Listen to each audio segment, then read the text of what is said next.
Hello and welcome to VLearn. This is Virtual Learning Network. This is session number 28, part 2, Women's Movement in India of Society in India. Now इस particular part 2 में हम लोग पढ़ने वाले हैं कि women को एजुकेशन के अंदर कौन कौन से राइट्स दिए गए हैं, कॉन्स्टिट्यूशन में उनके लिए कौन कौन से प्रोविजन बनाए गए, आज की डेट में वुमेन की जो कंडीशन है वो किस टाइप से है. Now move to this particular slide. Institutional initiative and women's movement in post-independence period. So, in post-independence period, a series of institutional initiative has been introduced for emancipation of women in society. The most important of these pertain to constitutional provision and social legislation for women and planned economic development. Women's movement has been widely influenced by these broad socio-economic and political processes of this period. So, अब after independence women को एक right देना था. So Indian constitution में भी उनको एक provision दिया गया. So the constitution of independent India followed the basic principle of women equality as accepted in Fundamental Right Resolution of Kranchi Congress. So, अब इंडिया की कॉन्स्टिट्यूशन में इंडिपेंडेंस के बाद वुमेन को इक्वालिटी का राइट दिया गया. So during freedom movement it was felt that with the national independence would disappear many of disability and the problem of women attitude to a canonical rule. The national government undertook to remove the legal disability suffered by women and initiated major reforms in Hindu families law. So the legal reform in the 1950s sought to provide greater right to Hindu women in marriage and inheritance and guardianship. देखिए अब women को right दिए गए marriage का, inheritance का और guardianship का. अब एक वुमेन रीमैरिज कर सकती है, उसके आपको पेरेंट्स की प्रॉपर्टी में उसका हक होता है और अपने औलाद पे भी उसका कंप्लीट हक होता है. So in the post independence period it was assumed that economic development policies, that is agriculture development and modernization, industrialization, technology development etc. will bring about better life for everyone including women. So post independence के बाद इस type की policies बनाई गई जिसमें हर agriculture development भी था, modernisation भी था, इंडस्ट्रियल गवर्नमेंट भी थी. सो उन ओवरऑल डेवलपमेंट से not only women will grow, man will also grow, मतलब ऑल ओवर भी ग्रोथ होना था. So the main thrust of development policies for women was provision of education, health and welfare. The continued absence of concern for women's economic rules will still the 65-year plan shows the women economic independence was given at a low priority. In 6th plan, a separate chapter on women and development was included in the plan document of first time. देखिए जो हमारी पंचवर्षीय योजना होती हैं उनके अंदर भी अब वुमेन के लिए एक अलग से पेज बनाया गया. जो हमारी 6th प्लान आई तो उसके अंदर एक अलग से चैप्टर इंक्लूड किया गया for the growth of women. So the successive 5-year plan continued suggesting program for the improvement of status of women. So जो ये प्लान है वो सक्सेसिवली इम्प्रूव किए जा रहे हैं सो डैट कि वुमेन के स्टेटस में इम्प्रूवमेंट हो सके. एज वी नो आज की डेट में कुछ सीट्स हमारे जो पॉलिटिक्स की भी होती हैं वो फिक्स्ड होती हैं वुमेन के लिए. Only women candidate can participate on it. Even women को रिजर्वेशन भी दिया जाता है सो डैट कि एजुकेशन ग्रोथ भी हो सके. So the 9th plan stress the need for the national policies for the empowerment of the women, for empowering women as agent of social change. As we have already discussed, कुछ reservation दिया गया so that कि वो empowerment के अंदर भी अपने आप को include कर सकें.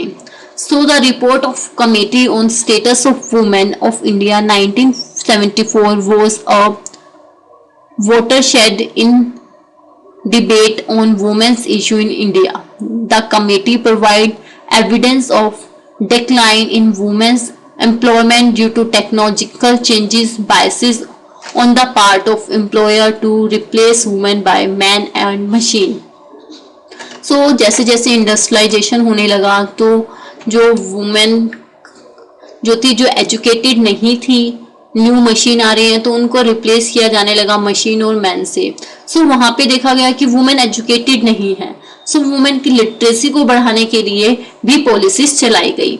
जो पुअर लेडीज हैं उनको फ्री एजुकेशन दी गई. So the report of the committee on the status of women in India was watershed in the debate of women issue, as we have already discussed.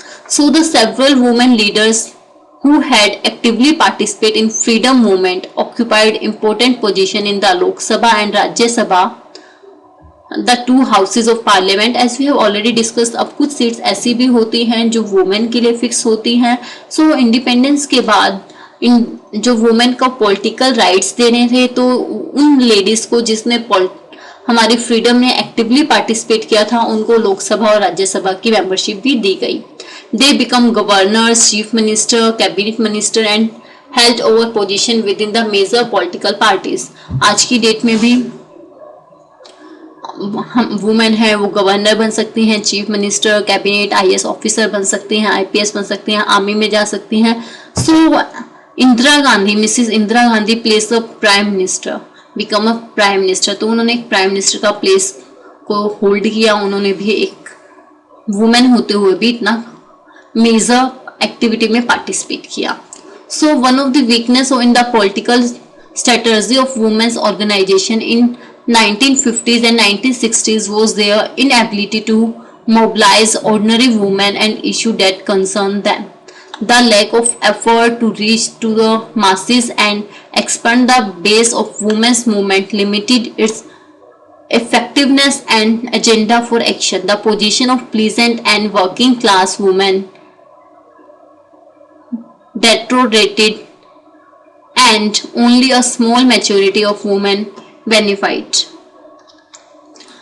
The late 1970s and 1980s was marked by the resurgence of women's struggle and emergence of new women group and organization. After their participation in national independence struggle, women again withdrew from public life and the debate of women issue was also faded out for the public areas. So देखो उसके बाद भी क्या हुआ, जो women की इतना जो सेम स्टेटस नहीं दे पा रहे थे, सो उसके लिए बहुत सारे प्रोटेस्ट हुए. So the growth of protest politics and breaking out the limited perspective of legislation and education as the main instrument for improving the women position mark the women's movement in 1970s. सो उस 1970s में women's को लेके एक protest हुआ जिसमें women को politics में प्लेस देना है, एजुकेशन में प्लेस देना है, इस टाइप के इशू रखे गए. So many women actively participate working with political parties, trade union. तो बहुत सारे वुमेन ने एक्टिवली पार्टिसिपेट किया. सो हेयर वुमेन सती प्रथा थी हमारे पास जिसको बंद किया गया. सो हर जगह वुमेन ने पार्टिसिपेट किया. अब वुमेन ने हम फ्रीडम में पार्टिसिपेट किया, प्रोटेस्ट किया. जब हमारे पास पेड़ बचाओ आंदोलन था उसमें भी पार्टिसिपेट किया. So such new organisation of self employment women association Gujarat working women forum. देखिए हर जगह पे अब हमारे पास क्या है, न्यू ऑर्गेनाइजेशन बनाई गई. गुजरात में बनाई गई वुमेन एसोसिएशन के नाम से, तमिलनाडु में वुमेन फोरम के नाम से बनाई गई, सारामिक महिला के नाम से बनाई गई. देखिए हर जगह पे एक वुमेन काउंसिल बनाया गया सो दैट वुमेन्स की फ्रीडम को भी ध्यान में रखा जा सके. So in the late 1970s several women organized emerged which were not affiliated to political party to trade union. They are called autonomous women organization. So बहुत सारे वुमेन्स के ऑर्गेनाइजेशन बनाई गई. They rejected the welfarist approach adopted by the previous women organization, many of which were set up during the pre-independence period, and adopted protest policies for mobilizing women on a specific issue. So as we have already discuss, deforestation movement चलाया गया, चिपको movement, जिसमें भी women ने trees को हक करके खड़े हो गए सो डैट की जो पेड़ों की कटिंग है उनको रोकी जा सके. Similar is written this particular slide. So they hooked on trees to prevent the contractors from filling them. This is properly known as Chipko movement. So, issue based upon movement in 1970s and 1980s, anti-dowry movement, anti-sati movement, anti-rape movement. सो बहुत सारे movement चलाए गए. सो dowry को लेके, दहेज प्रथा को लेके, सती प्रथा को लेके, और जो रेप हो रहे हैं उनको लेके भी मूवमेंट चलाए गए. So they are the several active grassroots organization for poor, rural and urban working women class, tribal, self-employed movement who are fighting against all form of oppression, injustice and exploitation. In government's program for rural poor, 30% women beneficiaries are to be selected for training and income generation program. In 73rd and 74th amendments of constitution prepared in the last 1980s was passed in 1993, and it contains an across the board reservation of 33.3% in panchayat. देखिए as we have already, अब women को participate करने का, political participation का भी हक है. सो एक कॉन्स्टिट्यूशन पास हुआ जो 1993 में हुआ, जिसके अकॉर्डिंग 33.33% जो लेडीज हैं वो पार्टिसिपेट कर सकती हैं पंचायत, जिला परिषद बनने में, लोकल बॉडी इंस्टीट्यूशन में. So now question for all of you people. At the very beginning my first question is, what are the major women issue raised by the Brahm Samaj?